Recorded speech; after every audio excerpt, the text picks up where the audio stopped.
declare a national public health Ayon sa emergency. DOH, nakababahala na raw kasi ang biglaang pagdami Pitong at taong may HIV kada araw sa unang quarter ng 2020. HIV is caused by a virus that can lead to AIDS. It can spread through sexual contact from the body fluids of an infected person, including blood, breast milk, semen, and vaginal fluids.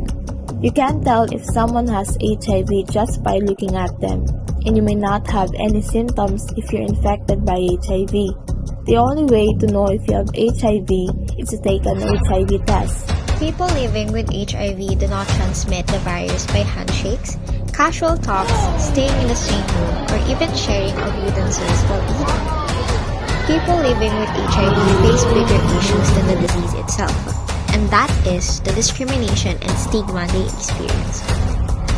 Just like diabetes, HIV does not have any cure, but it can be treated. According to the National Institutes of Health, the treatment is called antiretroviral therapy or ART.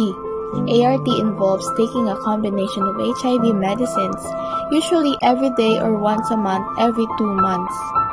ART is recommended for everyone who has HIV.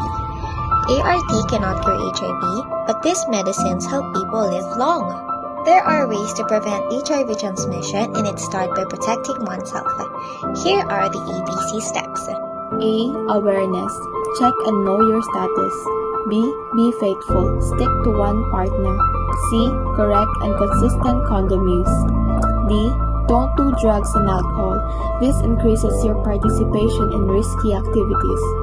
E. Education. Learn ways to protect and care for yourself.